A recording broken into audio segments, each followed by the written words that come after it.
If you live in a house where silence has been elevated to an art form, you develop an ear for the wrong note. Our brownstone on West 35th Street operates on rhythms more precise than a Swiss timepiece. Fritz's morning preparations in the kitchen, the soft whir of the elevator carrying Nero Wolfe to his orchid rooms at 9 sharp, and the comfortable clatter of my underwood as I manage the correspondence that keeps our detective business from drowning in its own efficiency. That Tuesday morning in October, however, someone decided to add an instrument we hadn't ordered to our carefully orchestrated symphony. The doorbell rang at 8:47, which was already suspicious. Legitimate visitors know better than to disturb the pre-orchid tranquility, and Fritz was occupied with what sounded like a souffle that required whispered encouragements. I answered the door myself, expecting to find either a lost tourist or someone selling salvation at wholesale prices. Instead, I found a delivery man wrestling with what appeared to be a small coffin wrapped in canvas and bound with enough rope to secure a sailing ship. He was sweating despite the cool morning air, and his expression suggested he'd been personally insulted by the package's weight. "Delivery for Mr. Nero Wolfe," he announced, consulting a clipboard that looked like it had survived several small wars. "Special handling, paid in advance, cash." I studied the package with the wariness of a man who has learned that unexpected gifts in our line of work tend to explode, blackmail, or otherwise complicate lunch. Special handling for what, exactly? "Just what it says on the order," he replied, clearly not paid to elaborate on mysteries. "Lady who arranged it was very specific about the time. Had to be here before 9 o'clock, she said. Wouldn't say why." After signing a receipt that could have committed me to a lifetime of servitude, I helped him maneuver the behemoth through our front door. It settled onto the hallway floor with a thud that would have registered on seismographs in New Jersey. The delivery man departed with visible relief, leaving me to contemplate our uninvited guest. The sound of Wolfe's elevator descending told me my contemplation time was limited. He emerged at precisely 9 o'clock, as he had every morning for the past decade, a seventh of a ton of man moving with the deliberate grace of someone who has calculated the most efficient path between any 2 points. His yellow shirt was immaculate, his tie precisely knotted, and his expression carried the serene confidence of a man whose day was about to unfold exactly as planned. Then he saw the package. "Archie." His voice carried the particular note of disapproval he reserved for disruptions to the natural order. "What is that doing in my house?" "Anonymous delivery," I said. "Arrived about 10 minutes ago. No return address, paid in cash, and according to the delivery man, arranged by a lady who insisted it arrive before your orchid time. I'm guessing it's either a very expensive doorstop or someone's idea of a practical joke." Wolfe approached the canvas-wrapped mystery with the caution of a botanist examining a potentially carnivorous specimen. He didn't touch it, but he studied it from several angles, his hands clasped behind his back in the pose he adopted when his brain was shifting into a higher gear. "The dimensions suggest a typewriter," he said finally. "A large one, probably manufactured in the 1940s, judging by the proportions. The canvas is military surplus, and the rope shows signs of professional packaging." He leaned closer without making contact. "There's something else." "Can you smell it?" I could. Beneath the canvas and rope was a faint metallic scent, mixed with something that reminded me of old books and cigarette smoke. Smells like it's been living in someone's office for a few decades. "Precisely." Wolfe straightened up and fixed me with the look he wore when a case was beginning to interest him despite his better judgment. "Before you open it, call Saul Panzer. Tell him I may have work for him today. Then contact Fred Durkin and Ori Cather as well." That's when I knew we had a case. Wolfe doesn't mobilize his network of operatives for curiosity's sake. He does it when he expects to need more eyes and ears than I can provide, which usually means someone is about to lie to us professionally and extensively. I was reaching for the phone when the doorbell rang again. This time, the sound was different, tentative, almost apologetic. like someone who wasn't sure they wanted to be there but had run out of alternatives. The woman on our doorstep was about 35, with the kind of understated elegance that comes from good breeding and recent worry. Her dark hair was pulled back in a style that had probably looked perfect an hour ago, and her hands shook slightly as she clutched a leather handbag that had seen better decades but still carried itself with dignity. "Mr. Goodwin," she said, her voice carrying the controlled tension of someone who had rehearsed this moment. "My name is Celia Vale. I believe a package was just delivered here. A typewriter." I glanced back at the canvas-wrapped mystery in our hallway, then at Wolfe, who had heard every word from his position near the office door. His eyebrows had climbed slightly, his version of surprise. "Miss Vale," he said, his voice carrying the formal courtesy he used with potential clients. "Please come in. Archie, I believe we're about to discover why someone wanted a typewriter delivered to us before 9 o'clock. As I helped unwrap the package, the canvas fell away to reveal exactly what Wolfe had predicted. A massive Remington noiseless portable, which was a contradiction in terms if I'd ever heard one. The machine was a monument to the typewriter maker's art, all black enamel and chrome details, with keys that looked substantial enough to chisel stone. Someone had recently cleaned and oiled it, but beneath the maintenance was the patina of decades of heavy use. "It's beautiful," Miss Vale said, her voice barely above a whisper, "and it's been whispering secrets that could destroy people's lives." Wolfe settled into his chair with the deliberate precision of a judge taking the bench. "Miss Vale, I have lived for 57 years without hearing a typewriter whisper, and I am not inclined to start now. However, I'm inclined to hear why you believe this machine contains secrets worth destroying lives over." She opened her handbag and withdrew a small envelope. "Mr. Wolfe, I work for a literary magazine called Harbor Review.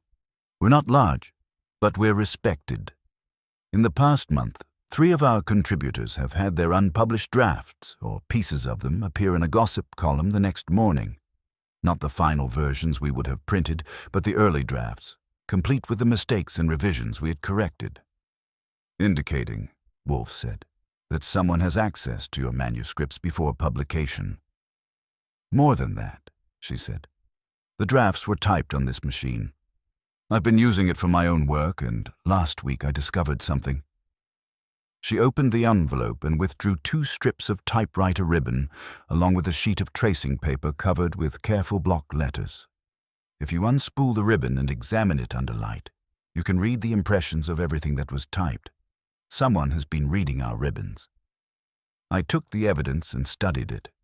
The technology wasn't new. Intelligence services had been using typewriter ribbons for espionage for decades, but it was the first time I'd seen it used for literary gossip. "The message I found," Miss Vale continued, "was typed after hours, when no one should have been in the office. It said, 'There is a name I will not say. If anyone asks it, tell them I never—' And then it stops, as if someone was interrupted." Wolfe closed his eyes briefly, a sign that his considerable brain was processing the information and finding it worthy of attention. "You believe someone is using your typewriter to send messages, possibly threats, while simultaneously stealing your manuscripts for publication elsewhere." "I believe someone is playing a very dangerous game, Mr. Wolfe, and I believe they wanted you to have this typewriter for a reason." She pulled out a cashier's check and placed it on his desk. "I can pay your standard fee for 1 week's work, with a bonus if you can tell me who is doing this and why." Wolfe examined the check with the attention he usually reserved for rare orchids. $4,000 is a substantial sum for literary espionage, Miss Vale. What aren't you telling me?" For the first time since she'd arrived, she smiled, a quick, rueful expression that transformed her face. "The same thing you're not telling me, Mr. Wolfe. That you've already decided to take the case, and that you're going to solve it not because of the money, but because someone had the audacity to involve you in their scheme without your permission." Wolfe's grunt was almost a chuckle. "Archie, prepare the standard contract. Miss Vale, you will leave the typewriter and return tomorrow at 11 o'clock. Before then, Mr. Goodwin will visit your office and examine the scene. We will discover who has been making your typewriter whisper, and we will make them stop." As Miss Vale left, I looked at the Remington sitting in our office like a black metal sphinx. It wasn't whispering to me, but I had the distinct feeling it was listening, and in our business, that's often the same thing. "So," I said to Wolfe, "what's the real reason you took this case?" He opened his eyes and fixed me with a look that could have frozen beer.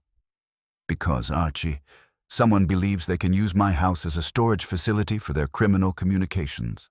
That level of presumption requires correction." I grinned.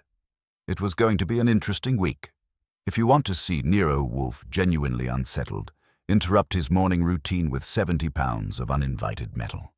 At 9 o'clock sharp, he should have been ascending to his orchid rooms for 2 hours of communion with his 10,000 plants.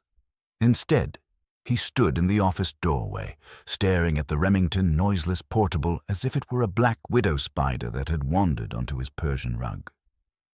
"Archie," he said finally, his voice carrying the particular note of displeasure he reserved for disruptions to the natural order. "No one touches that machine until I understand why it was delivered to my house." The elevator groaned expectantly, but Wolfe waved it away like a magistrate dismissing a case. "Theodore will have to manage the humidity controls without me this morning." That was when I knew we had crossed into serious territory. Wolfe abandoning his orchids was like the Pope skipping Easter Mass. Fritz appeared from the kitchen, drawn by the unusual sounds of morning chaos.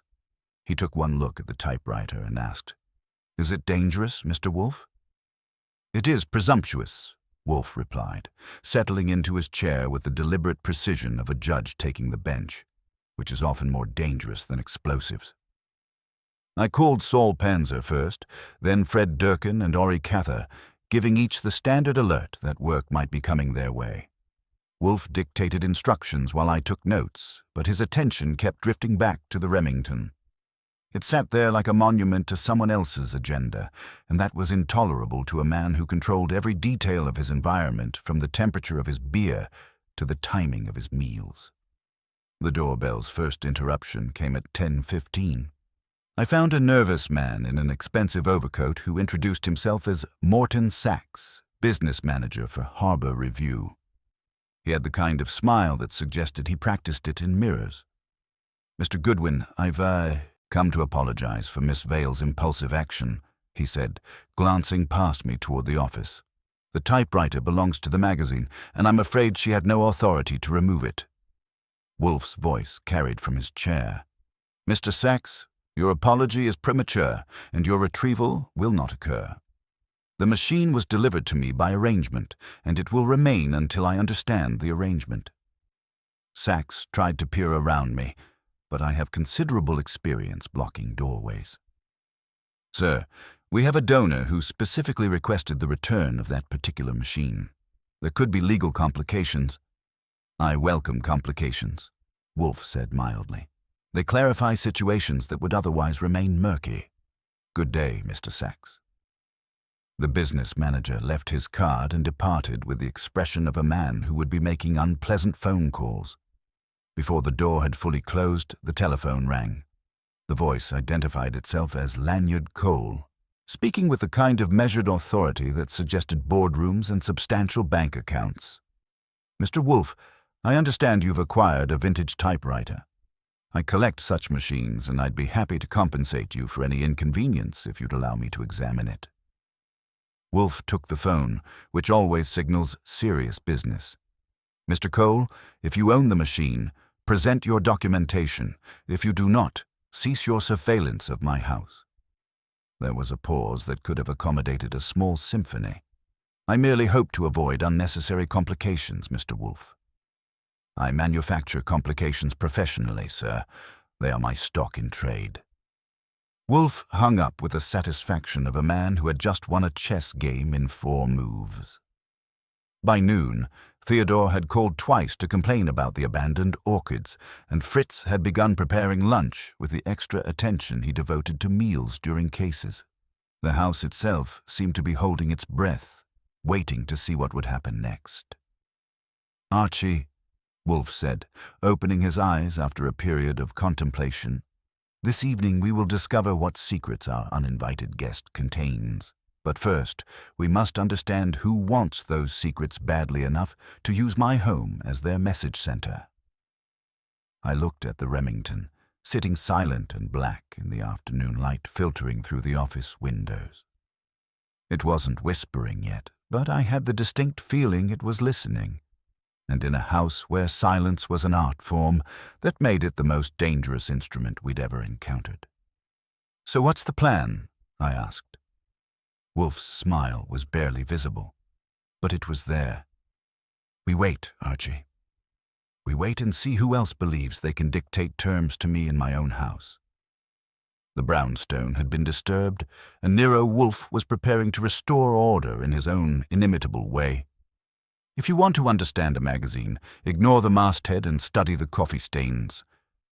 That's what I was thinking as I walked into Harbor Review's offices Thursday morning, armed with Wolfe's instructions to identify the dramatis personae and their grievances.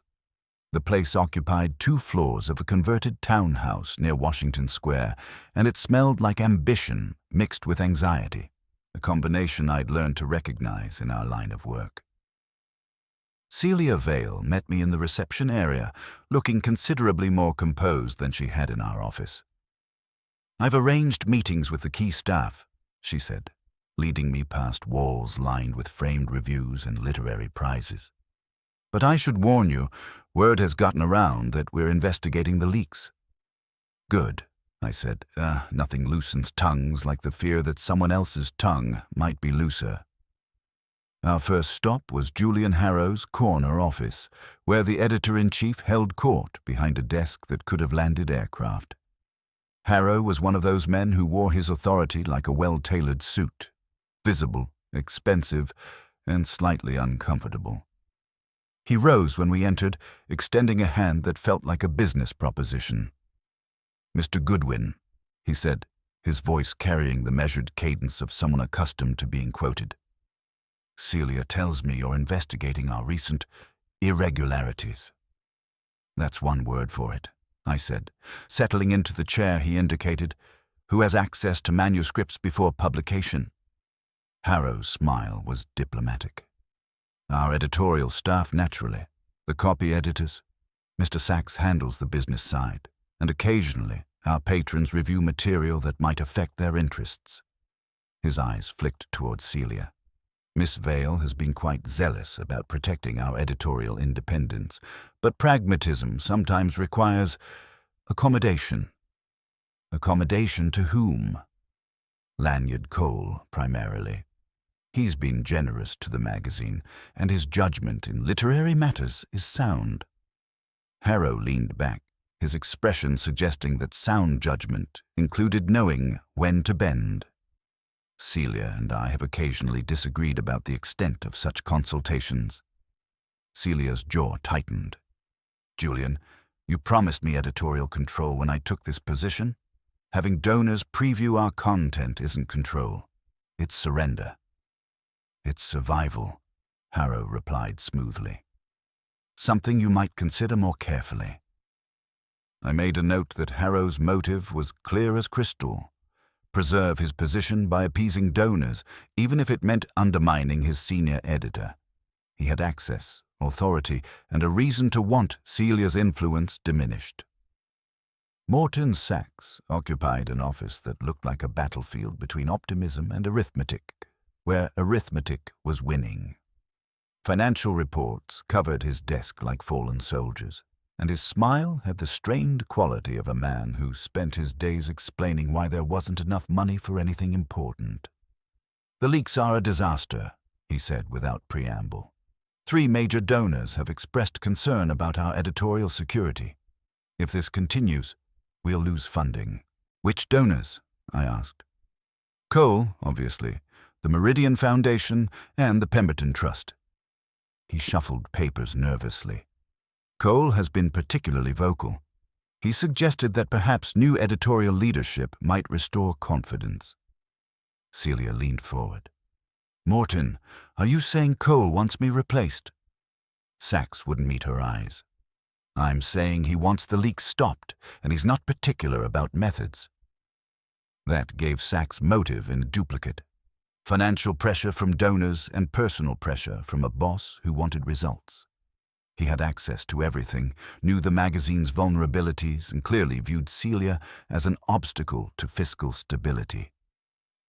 Reva Malloy's desk sat in the center of the editorial floor like a spider's web, positioned to catch every conversation and rumor. She looked up from her typewriter with the bright smile of someone who fed on other people's secrets. "Archie Goodwin," she said, rising to shake hands. "I've been wondering when you'd get around to me." "You're the gossip columnist who's been receiving the leaked drafts," I said. "That makes you either a victim or an accomplice." Her laugh was genuine. "Darling, I'm a professional. Someone sends me material, I verify it, and if it's newsworthy, I print it. The source protects themselves by staying anonymous. But you must have suspicions about who's feeding you." "Suspicions, yes. Proof, no." She glanced toward Harrow's office. "I will say this. The material arrives with editorial markings that suggest someone with access to the final review process. Someone who knows which changes were made and why. Reva's motive was professional advancement through exclusive access to inside information. She had the means to publish leaks and the connections to protect her sources, but she also had a history with Celia that added personal spice to professional rivalry. Dr. Evelyn Reed had left Harbor Review 6 months earlier to become senior editor at The Quill, a competing literary journal. I found her in a coffee shop near Columbia, where she agreed to meet with the wary courtesy of someone who had burned bridges and was still watching for smoke. "Celia is talented but naive," she said, stirring her coffee with surgical precision. "She believes editorial integrity and financial reality can coexist without compromise. I tried to warn her about Cole's influence, about Sachs's creative accounting, about Harrow's willingness to trade editorial independence for donor approval." "Why did you leave?" "Because I saw where it was heading." Her smile was sharp. "A magazine can't serve two masters, literary excellence and patron politics. Celia thought she could manage both. I knew better." Reed's motive was vindication, proving that her warnings had been correct by exposing the magazine's compromises. She had insider knowledge, professional connections, and a new position that would benefit from Harbor Review's damaged reputation. By afternoon, I had my circle of suspects: Harrow the appeaser, Sachs the accountant, Reva the opportunist, and Reed the prophet. Each had means, motive, and the kind of grievance that could justify betrayal disguised as principle.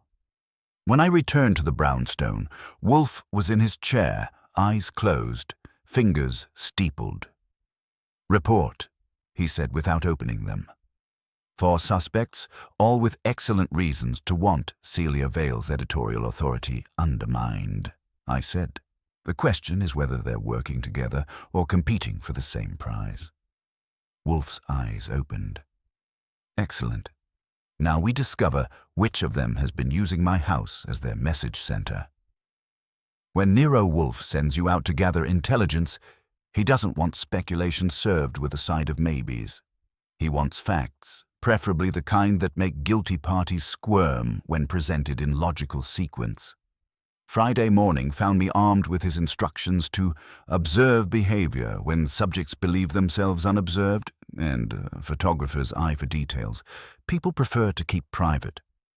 My first stop was Metro Parcel, where the delivery records told an interesting story.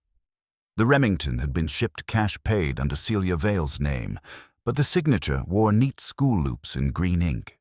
The same green ink I'd noticed decorating Julian Harrow's editorial corrections. The pickup had occurred at Harbor Review's freight entrance at 9 the previous evening, collected by a woman wearing a scarf and mismatched gloves who smelled of cedar and tipped too generously for anonymity. At Gramercy Typewriter, the service records revealed our machine had been recently maintained. New platen, cleaned segments, ribbon vibrator adjusted for whisper-quiet operation. The invoice was addressed to L. Cole at his Fifth Avenue address, with a notation to keep tension light. Someone had wanted whispers, not announcements. Back at Harbor Review, I spent the afternoon practicing what Wolfe calls productive loitering, the art of being present when people forget to guard their tongues. The copy room yielded treasure, a box labeled Used Ribbons by Week. I unspooled the latest specimens under good light, and the fabric whispered back secrets in two distinct typing patterns. One hand struck keys hard and steady, the other barely grazed them, particularly weak on the letters A and E. Between routine correspondence were off-book messages. Midnight proofs to Cole, Reed's piece killed, and that same truncated confession, there is a name I will not say. The building's custodian, Ernesto, proved observant and talkative for the price of a decent tip. He'd seen the tall man with the green pen working late, arguing with both the short boss and a lady in a scarf. The short boss, clearly Sachs, had left with the tall man, but the lady had remained to type something. Ernesto never saw her face, just gloves, scarf, and that cedar scent. Julian Harrow's behavior during my observation period was illuminating. He moved through the office like a nervous king checking for revolution, pausing for whispered conferences with Reva Malloy about pressure from the board and Cole's latest demands. More revealing was his surreptitious visit to Celia's locked office, using a key from his vest pocket for a 3-minute inspection that left him looking satisfied in an unpleasant way. Morton Sachs arrived, carrying anxiety like luggage, consuming coffee and making phone calls that involved explaining financial realities to people who preferred financial fantasies. When Celia arrived, their confrontation was brief but public. "Morton, I don't care what Cole wants. This is still my magazine." His response, for now, clarified the power dynamic wonderfully. I followed Sachs to lunch, maintaining the careful distance that keeps surveillance from becoming obvious. He met Lanyard Cole at an expensive restaurant that specialized in privacy. Cole commanded attention without effort. Tall, silver-haired, with the presence of someone accustomed to senatorial deference. Their 90-minute conversation left Sachs looking like a man who'd received either very good news or very bad instructions. Reva Malloy spent her afternoon shopping information to newspaper editors, making calls about editorial chaos and financial irregularities. When she received a confidential envelope, she read it immediately and smiled with predatory satisfaction before calling someone she addressed as darling to arrange an evening meeting. That evening, I positioned myself across from Harbor Review with coffee and patience. At 7:30, Dr. Evelyn Reed appeared, let herself in with a key she'd apparently never returned, and emerged 40 minutes later carrying a manila envelope and walking with the quick, nervous steps of someone who'd accomplished something uncomfortable. When I reported to Wolfe, he listened with the concentration of a man upgrading a recipe. "2 typists," he said when I finished, "a forged signature in Mr. Harrow's distinctive green ink. A cedar-scented woman who is neither Miss Vale, Miss Malloy, nor Miss Reed. Financial pressure from Mr. Cole channeled through Mr. Sachs. And ribbons that record conversations never intended for preservation. So who's our cedar lady?" Wolfe's smile was barely visible. "Someone for whom stealth has become ceremony, Archie. Tomorrow we will contrive a test that forces her to abandon anonymity." He rang for beer. "Call Saul Panzer. Have him watch Harbor Review's rear entrance from dusk. Log all visitors, packages, and perfumes. We will discover who has been using my typewriter as their confessional." The pieces were falling into place, but the picture they formed was still incomplete. Tomorrow would tell us whether we were dealing with one criminal or several competing ones. If you want to see Nero Wolfe genuinely unsettled, violate the sanctity of his brownstone. Saturday morning brought the kind of discovery that transforms annoyance into policy. I was reviewing my notes from Harbor Review when Wolfe descended from his orchid rooms carrying the expression of a man who had found aphids among his cattleyas. "Archie," he said, settling into his chair with deliberate precision. "Someone has been in this office." I looked around the room, which appeared exactly as we'd left it. The Remington sat in its designated corner like a black metal sphinx. Papers maintained their precise arrangements. Nothing seemed obviously disturbed. "What makes you think so?" Wolfe rose and moved to examine the typewriter with the methodical attention of a forensic investigator. "The ribbon spools have been reversed. Yesterday, the left spool was nearly empty, the right nearly full. This morning, the situation is inverted." He lifted the bail arms carefully. "Someone has installed fresh ribbon and removed the old, but carelessly. Note the oil stain beneath the machine." That's when I noticed other violations. A pencil in the cup faced the wrong direction. The brass letter opener had shifted 3 inches left. Small transgressions that would escape casual observation but glare at a man who controlled every detail of his environment. I knelt and retrieved the discarded ribbon from beneath the Remington. When unspooled under good light, the fabric whispered back secrets. "The arrangement is concluded. Payment as discussed. Destroy all evidence immediately." "Concluded," Wolfe repeated, examining the message. "Past tense. Someone believes their work is finished." He studied the typing pattern through his magnifying glass. Light touch, weak on vowels. The same hand that typed our truncated confession. Fritz appeared from the kitchen, drawn by the unusual morning activity. "Mr. Wolfe, forgive the interruption, but there is something else. When I arrived, I found my spice cabinet disturbed. The bay leaves were placed in front of the marjoram. I never arranged them so." His voice carried the offense of a maestro whose orchestra had been retuned. "And there was a scent. Cedar, like my grandmother's chest, but mixed with something expensive." "Cedar," I said. "Our mysterious lady has graduated from anonymous messages to personal visitation." Wolfe nodded slowly, his jaw working with controlled anger. "She has presumed to use my house as her stage for amateur theatrics.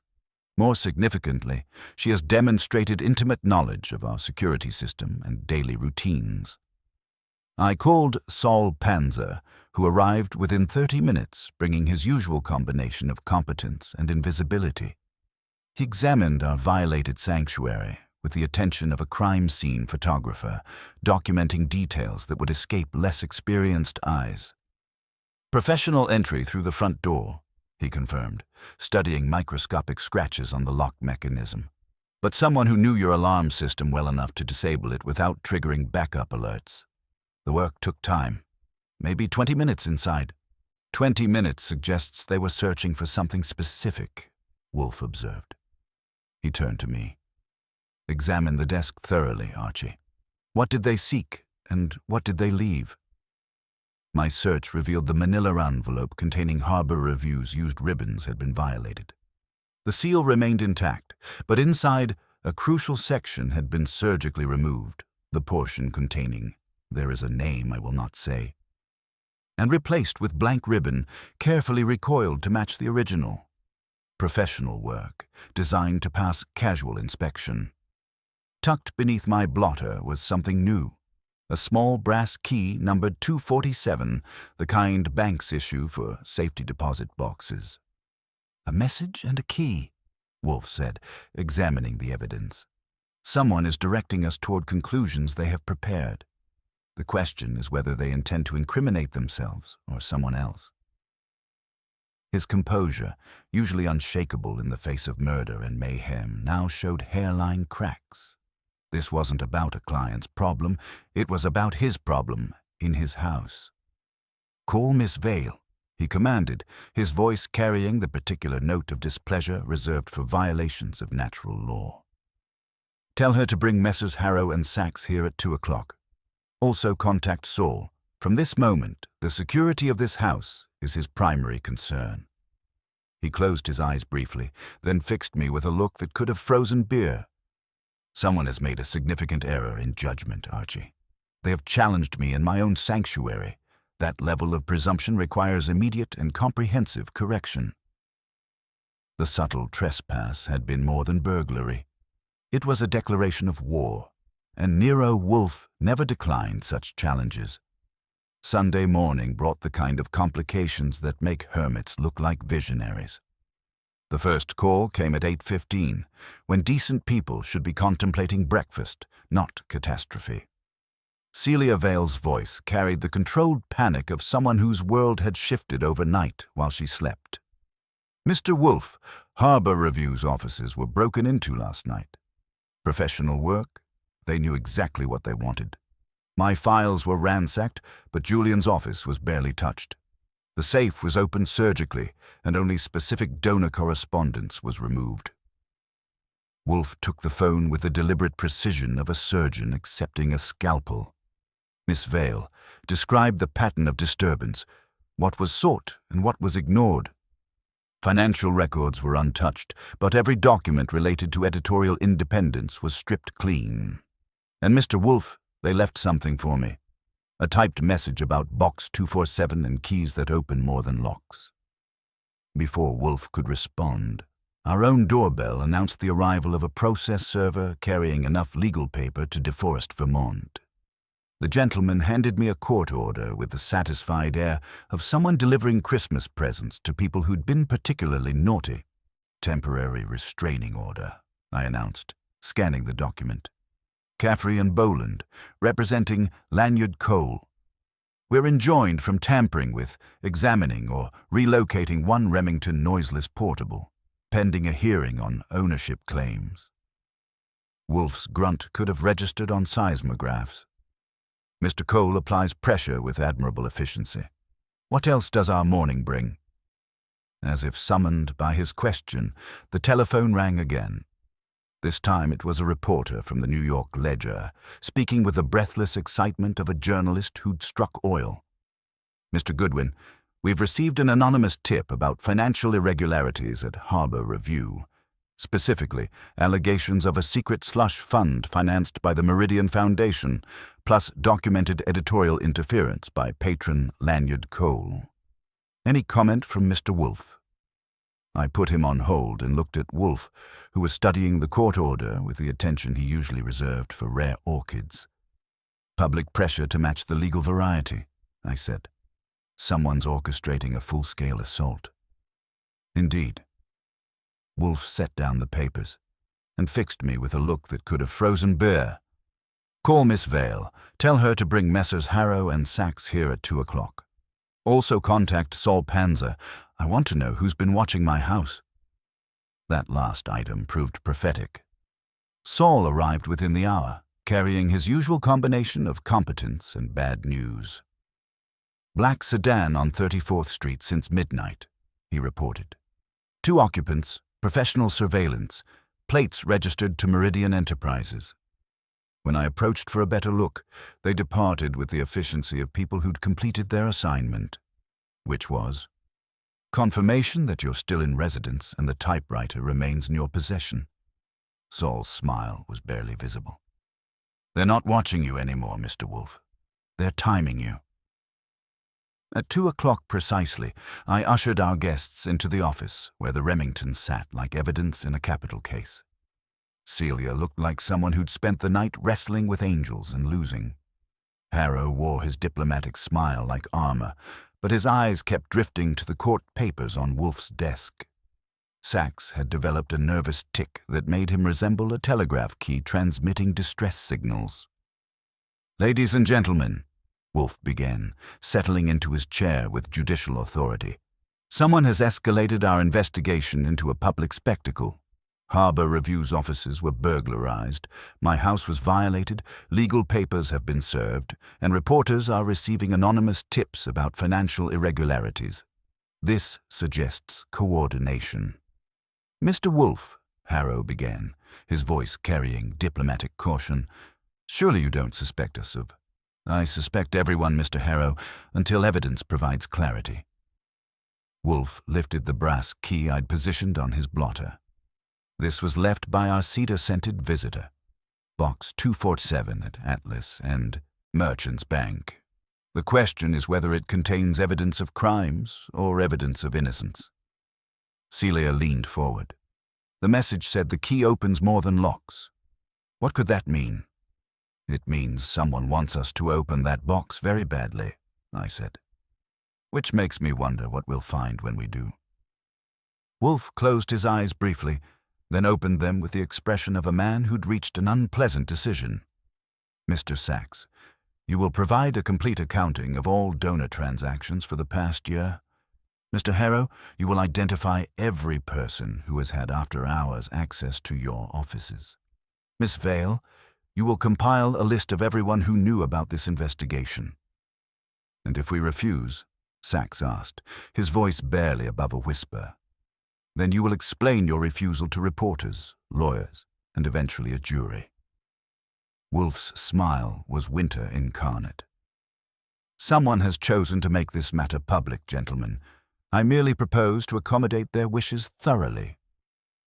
As they filed out, each carrying assignments that would either clear them or condemn them, I looked at the Remington sitting silent in its corner. So what's the real plan? I asked. Wolfe's eyes glittered with the particular satisfaction he reserved for opponents who had overplayed their hands. We will discover what Box 247 contains, Archie, but not when or how our adversaries expect. They have applied pressure. Now we apply precision. The game had moved from our brownstone to the public arena, but Nero Wolfe was about to... When Nero Wolfe decides to apply precision to a problem that has presumed to invade his sanctuary, he moves like a chess grandmaster who has calculated 17 moves ahead while his opponents are still fumbling with their pawns. Monday morning found him orchestrating what he termed strategic positioning, a polite euphemism for psychological warfare conducted with the methodical efficiency of a military campaign. His first response to Cole's restraining order was to ignore it with magnificent deliberation.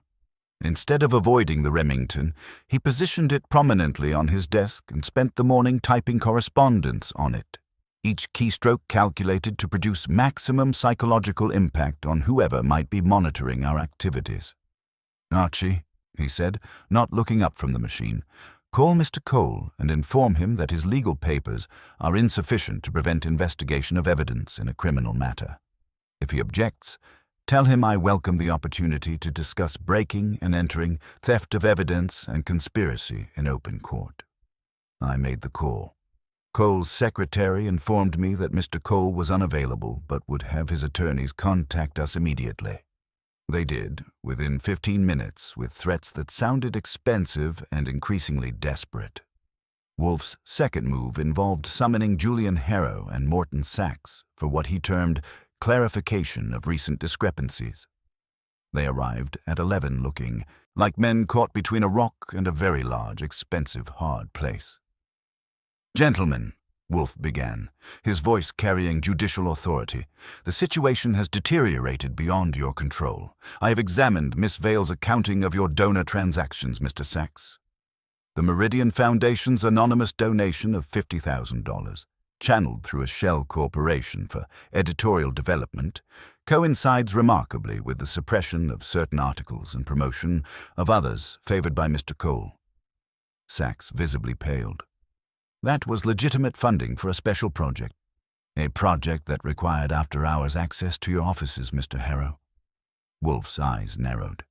Your security logs show a curious gap for the night our mysterious message was typed, a convenient blank spot in your otherwise meticulous records.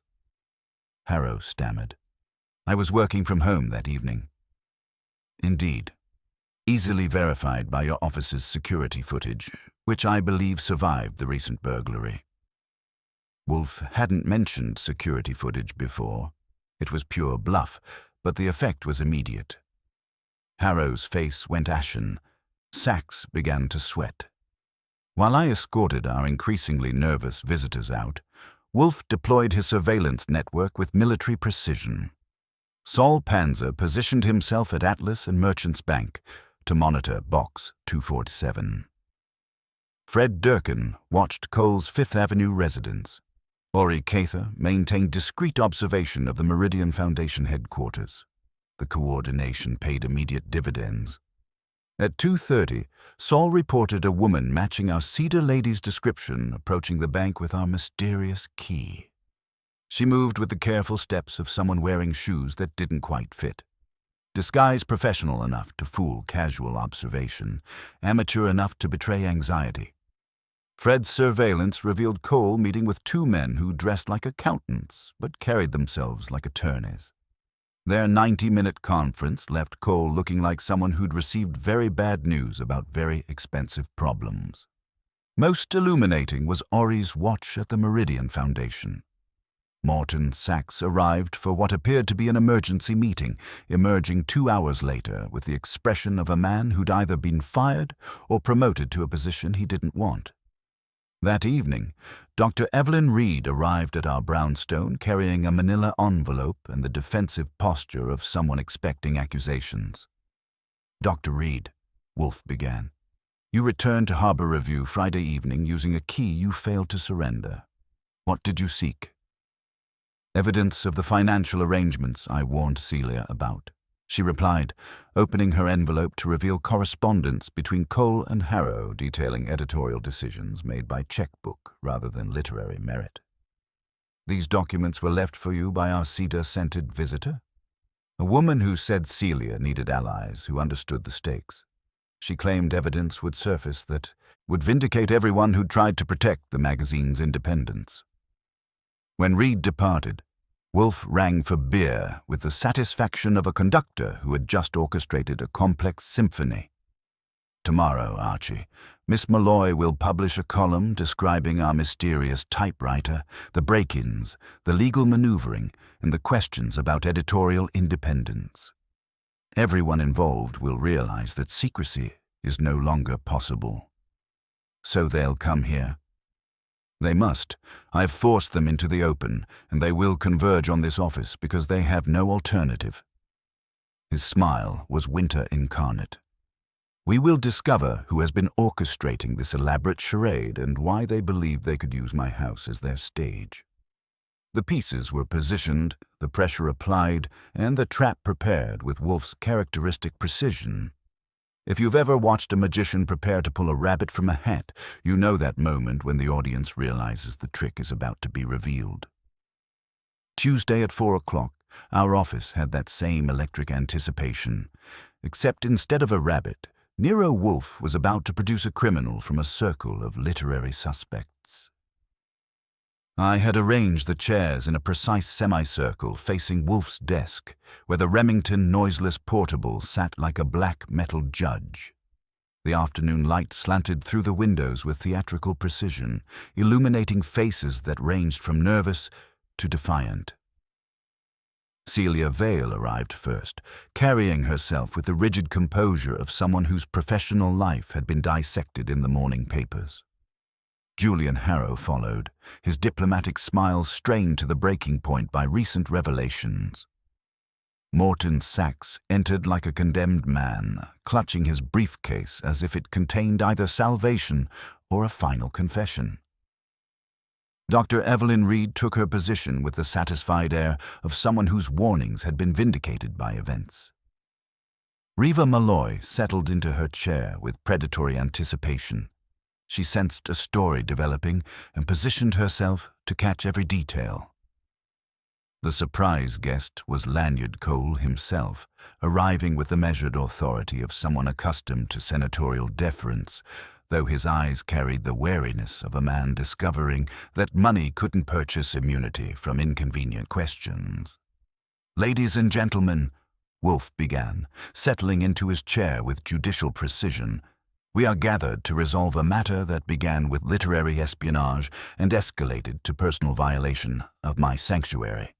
Someone has used my house as their message center, orchestrated break-ins, and presumed to direct my investigation according to their convenience. That level of audacity requires comprehensive correction." He lifted the brass key from his blotter. Box 247 at Atlas and Merchants Bank contained evidence someone desperately wanted discovered. The evidence was retrieved by a woman wearing cedar perfume and shoes that didn't fit. A disguise amateur enough to betray anxiety, professional enough to suggest experience with deception. Cole leaned forward. "Mr. Wolfe, if you're suggesting—" "I am stating facts, Mr. Cole. Your surveillance of my house, your restraining order, your financial arrangements with Harbor Review through the Meridian Foundation all demonstrate intimate involvement in recent events." Wolfe pressed a section of typewriter ribbon between glass plates and held it to the light. This machine preserved two distinct typing patterns: Miss Vale's normal correspondence and another, light touch, weak pressure on vowels, particularly A and E. The same hand that typed, "There is a name I will not say. If anyone asks it, tell them I never—" The truncated message hung in the air like an accusation. "Mr. Sachs," Wolfe continued, "your financial records show payments to editorial consultants coinciding precisely with manuscript leaks. Your termination yesterday by the Meridian Foundation confirms they discovered you were selling editorial independence by the article." Sachs's face crumpled. It wasn't supposed to be permanent. Cole promised it was temporary, just until the magazine achieved stability. "Mr. Harrow, your cooperation was purchased through editorial decisions influenced by financial considerations. You provided after-hours access and altered security records to conceal nocturnal activities." Harrow's composure cracked. Celia was destroying the magazine with idealism. Someone had to be practical. "Someone was practical," Wolfe agreed. "But you were merely convenient accomplices." His attention settled on Dr. Evelyn Reed, who had been listening with the careful attention of someone recognizing her moment approaching. "Dr. Reed, you left Harbor Review because you recognized the corruption developing around Mr. Cole's patronage. But departure wasn't sufficient. You required vindication, and you arranged it with considerable sophistication." Reed's composure remained intact, but her eyes sharpened. "I warned everyone about Cole's influence." "Indeed. So you devised a plan to expose that influence while positioning yourself as a prescient whistleblower. You retained access to Harbor Review, orchestrated the typewriter's delivery to my house, typed mysterious messages, arranged strategic break-ins, and fed information to Miss Malloy's column, all designed to create a scandal that would vindicate your warnings and destroy Cole's influence permanently." The silence was absolute. Even the street sounds seemed muted, as if the city itself awaited Reed's response. "You have inside knowledge, retained keys, and the sophisticated understanding necessary to orchestrate this elaborate exposure. Most importantly, you had motive. Not money, not power, but the need to prove you were right when everyone else was wrong." Reed straightened in her chair, meeting Wolfe's gaze directly. "Prove it," she said quietly. Wolfe smiled with the satisfaction of a man who had been waiting for exactly that challenge. When Nero Wolfe prepares to dismantle a carefully constructed deception, he moves with the methodical precision of a master clockmaker dismantling a timepiece. Each component examined, understood, and placed in its proper relationship to the whole. He reached into his desk drawer and withdrew the glass plates containing our typewriter ribbon samples, holding them to the afternoon light with judicial authority. "Dr. Reed," he began, his voice carrying the particular note of dismissal he reserved for eliminated possibilities. "Your challenge to prove your guilt was entirely appropriate, because you are not guilty of the crimes committed in this matter. You are guilty only of prescience, which is not yet illegal in New York State." Reed's eyebrows climbed slightly, her version of surprise. "The evidence points elsewhere," Wolfe continued, settling the ribbon samples on his blotter with deliberate precision. "To someone who had access, opportunity, and a motive more complex than simple vindication. Someone whose personality compelled him to arrange and rearrange his environment according to his preferences, even when attempting deception." His attention shifted to Julian Harrow, who had been maintaining his diplomatic smile with increasing effort. "Mr. Harrow, the delivery receipt at Metro Parcel bears Miss Vale's forged signature, executed in green ink with the precise schoolmaster loops you employ for all your correspondence. Green ink is your signature as surely as your monogrammed handkerchiefs. Harrow's smile flickered. Green ink is hardly unique, Mr. Wolfe. No, but your compulsive need to organize spaces is. When you violated my house, you could not resist rearranging my pencil cup, reversing the typewriter ribbon spools, and repositioning my letter opener. Fritz discovered his spice cabinet disturbed. Bay leaves placed before marjoram, an arrangement that offended his systematic nature. You cannot enter any room without imposing your sense of order upon it. Wolfe lifted the ribbon samples again. These preserve two distinct typing patterns. Miss Vale's normal correspondence shows consistent pressure across all keys. The anonymous messages show light touch with particular weakness on A and E, the typing pattern of someone wearing gloves. Not winter gloves, but thin leather ones designed to preserve fingerprints while maintaining dexterity. The cedar scent that Fritz detected came not from storage chests or perfume, but from cedar oil, a furniture polish you use in your office and carry on your clothing. You attempted to mask your distinctive vetiver cologne, but succeeded only in creating a more memorable combination. I studied Harrow's face, watching his diplomatic composure develop hairline cracks. The woman who collected box 247 at the bank, I said, wore a scarf and shoes that didn't fit. Saul Panzer's photographs show a man's watch beneath, the glove and the gait of someone unaccustomed to walking in heels. Wolfe nodded approvingly. Mr. Harrow, you orchestrated this entire charade not to destroy the magazine, but to save it under your complete control. You leaked manuscripts to Miss Malloy to create pressure for editorial changes. You arranged financial irregularities through Mr. Sachs to demonstrate the need for stronger management. You forged evidence implicating Mr. Cole to justify removing his influence. And you positioned yourself as the indispensable man who could restore order to the chaos you had created. This is preposterous, Harrow said, but his voice carried less conviction than his words. Is it? You had access to all manuscripts, all financial records, all security systems. You knew Miss Vale's schedule, Mr. Sachs's vulnerabilities, and Mr. Cole's legitimate business arrangements. You understood that involving me would lend credibility to your manufactured crisis while providing professional investigation of evidence you had carefully prepared. Wolfe's eyes narrowed. Your error was presumption, Mr. Harrow. You presumed to use my house as your stage, my reputation as your prop, and my investigation as your vindication. That level of audacity required correction. The silence stretched until Celia Vale spoke, her voice barely above a whisper. Julian, is this true? Harrow looked around the room, calculating whether righteousness could be assembled on short notice. His shoulders sagged as he recognized the futility. The magazine was dying, he said finally. Celia's idealism was bankrupting us. Cole wanted influence he'd already purchased. Sachs needed money he couldn't raise legitimately. Someone had to be practical. So you manufactured a crisis to justify the solution you preferred, Wolfe observed. I created a controlled burn to prevent a forest fire. Harrow's voice carried the desperate conviction of someone who had convinced himself his crimes were virtues. The leaks would force the board to accept necessary reforms. The financial irregularities would demonstrate the need for stronger oversight.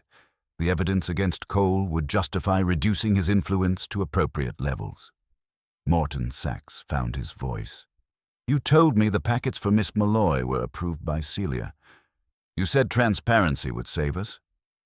And you believed him, Reva Malloy said, her professional instincts finally recognizing the manipulation, because he gave you exactly the kind of exclusive access that builds careers. Wolfe made a small gesture, and the room settled into attentive silence. Mr. Harrow, you will write a complete confession detailing your forgeries, your break-ins, your manipulation of evidence, and your presumption in involving me without authorization. You will deliver copies to the district attorney, Harbor Review's board of directors, and the New York State Bar Association. And if I refuse?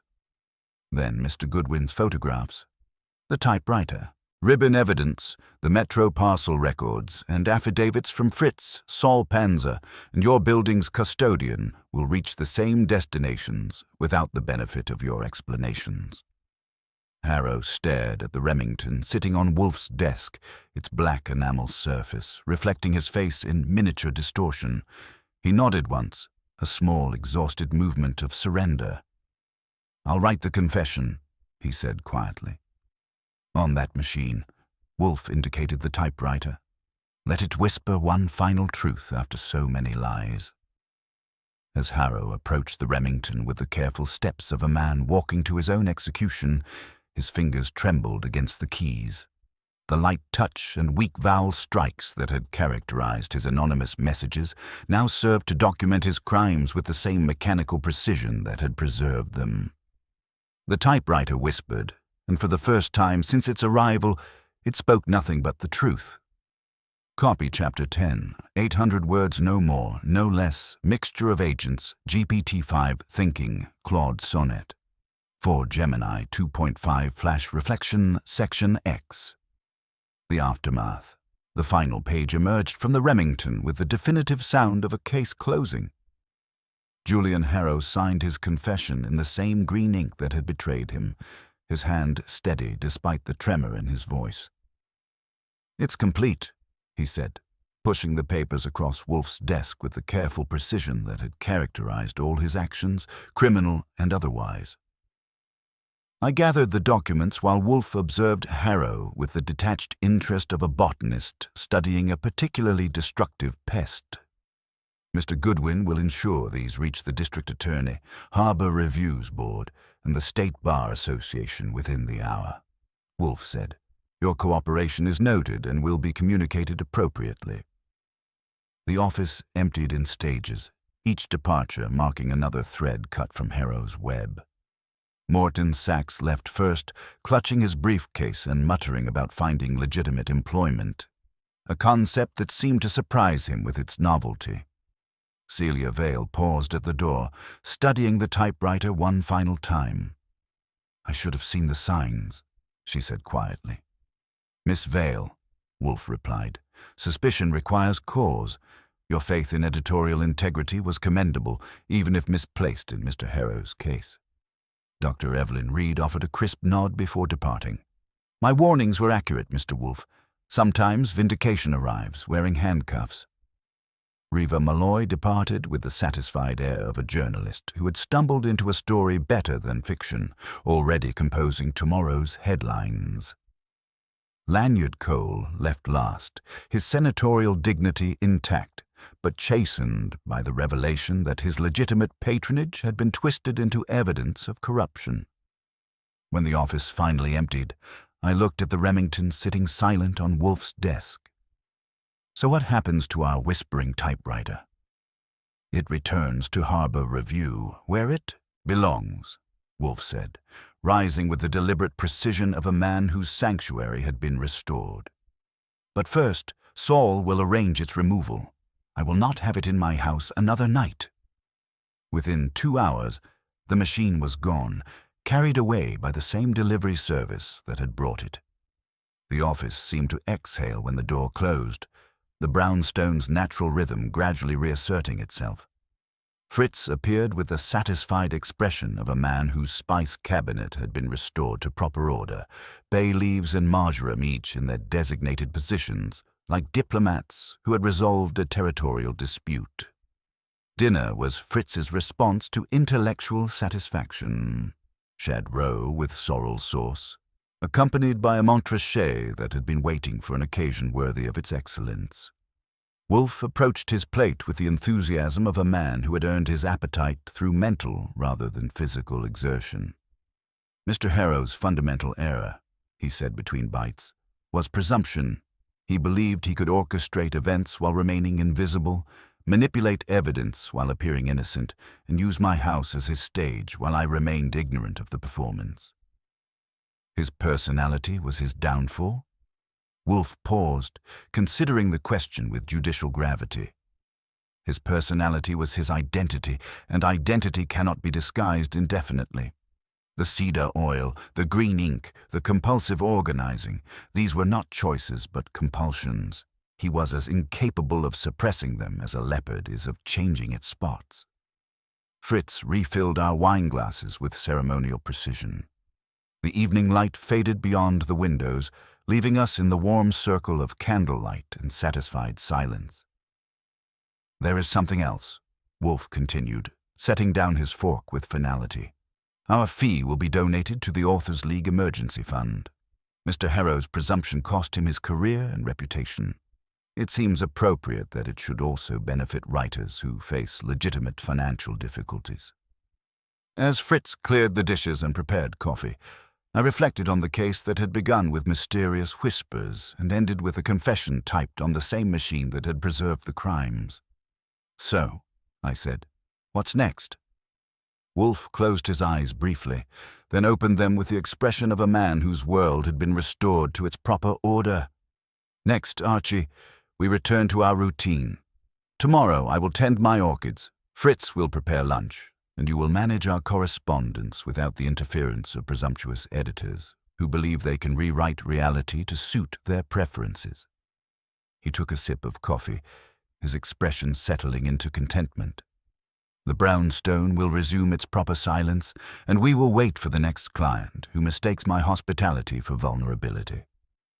And if they bring another typewriter," Wolfe's grunt was almost a chuckle, "then they will discover that some conversations are best conducted in person, where lies are harder to preserve and presumption more difficult to sustain." The typewriter had stopped whispering, but the lesson it taught would echo long after its keys fell silent